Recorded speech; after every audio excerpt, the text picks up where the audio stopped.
Donc, l'honorable Pape Djibril Fall a la parole et se prépare les présidents de groupe, Mamadou Lamine Thiam et Monsieur le Président, maa ngi lay nuyu di nuyu bu baax ministres yi nga xamante ni ñoo fi ñëw ak ñi ñu àndal di wax rek monsieur le ministre de la jeunesse encore une fois li ñu la dénk am na solo parce qu'il s'agit du président du Sénégal et de l'avenir du Sénégal dara ëpp ko solo ci ministère yi moo tax ma mës a jàpp ne comprendre wu ma lan moo tax systématiquement ñu bëgg ko confier à un politicien parce que d'habitude les politiciens sont clivants moo tax keroog ma ne la woon ci commission su ma sañoon nga xam ne ministre de toutes les jeunesses nga fu ñu mën a bokk même donte da nga fay dem ñu lay wax lu la naqari il faut que nga dem affronter leen wax ak ñoom parce que loolu mooy sa responsabilité beneen bi mooy comprendre ma ci sunu réew yi d'habitude pourquoi ñuy jël forcément jeunes yi dénk leen jeunes yi li ma gëm mooy jeune dañ koy dénk mag mu am solo mag ñu dénk ko ndaw lu am solo réew noonu lay doxee si on veut que la transmission soit au cœur de la préoccupation mooy nan la ñuy def ba sottante ay xalaat conflit de génération amul ci suñu réew leneen li mooy le rôle du ministère fondamentalement dañu jàpp ne mooy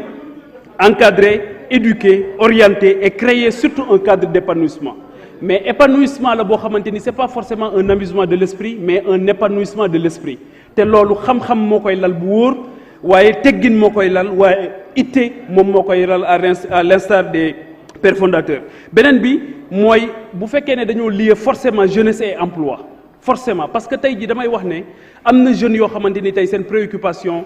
du forcément liggéey su fekkee ne dañoo bëgg a lier jeunesse et emploi c'est parce que dañu am benn échec ci politique de l'emploi bi nga xamante ni moom la ñu am pas seulement depuis 2012 mais depuis 1960 et je pense que su ñuy wax emploi aussi il faut que ñu wax les types d'emploi parce que tey li ñu gën a am mooy ñoo xamante ni dañuy jooy précarité fa ñuy liggéeyee boo jëlee tey muy Ila Touba muy feneen foo ci taxaw ci gare de péage boo taxaw dañ naan la doo ñu dimbali nga waxal ñu ndax situation bi ba boo ñëwee fii ci Assemblée nationale tey muy les chauffeurs muy ceux qui travaillent ils te disent les conditions sont difficiles parce que y a la précarité parce que tey bu ñu waxee jeunesse ak épanouissement mooy li ñu lay fay est-ce que permettre na la nga am kër est-ce que permettre na la mag ñi nga yor sa kër nga mën leen a faj est-ce que permettre na et les salaires que nous avons aujourd'hui surtout les multinationales qui arrivent dans nos pays dañuy trouver ay dérogations pour di jëfandikoo ñi nga xamante ni su ndaw yi Sénégal la au lieu que ñu am un salaire décent qui leur permette de vivre décemment leneen li mooy les products si on parle de l'emploi bien sûr mais les products à la base et je ne sais même pas si le président est au courant de ce qui se passe parce que les products à la base devraient permettre aux Sénégalais ñu nekk ay entrepreneurs mais on s'est rendu compte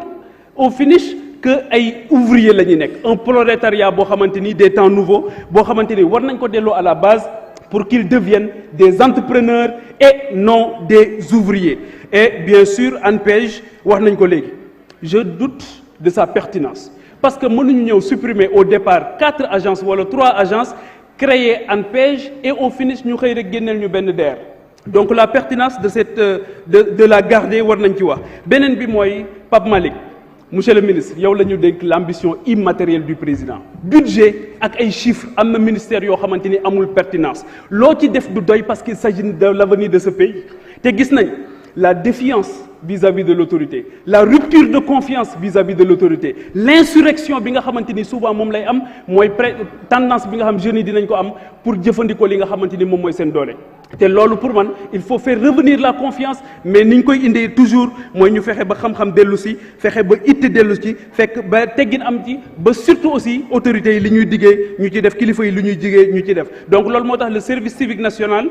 doit redevenir une réalité il faut que mu réinventer wu pour que mu gën a attrayant beneen bi mooy le volontariat c'est important mais il faut que boo demee ci dëkk yi raw yépp boo nekkee volontaire pour sa réew la nation doit être reconnaissante ki nga xamante ni moo nekk ci volontariat aussi il faut que benn instant réewam delloo ko njukkal leneen li mooy monsieur le ministre maa ngi la koy demander vivement jëfandikoo les cadres de ce ministère ñoom dañu am métier dañu am xam-xam dañu ko jàngi woon bi ñu koy jàngi woon yow jàngiwoo ko man jàngiwuma ko seen ndaw rek moom mooy seen xam-xam donc il faut que ñu utiliser leen valoriser leen jox leen gëdd bi nga xamante ni tey bu ñu xamee Pape Malick Ndour dinañ xam le directeur de la jeunesse au Sénégal soo defoon fii léegi benn micro-trottoir pour ñu xam kan mooy le directeur de la jeunesse c'est assez problématique leneen li mooy les nouveaux métiers dëkk yi nga xamante ni dafay am pétrole ak gaz la reconversion par rapport à ces jeunes beneen bi mooy la jeunesse elle est multiple jeunesse des villes des banlieues jeunesse des cités religieuses te kenn ku ci nekk war nga gis sa bopp ci ministère bi maa ngi leen di gërëm leen sant. Merci beaucoup. Donc la parole est au président Mamadou Lamine Thiam. Ensuite, pour 5 minutes. Ensuite, c'est le président El Hadj Oumar Youm pour 5 minutes également.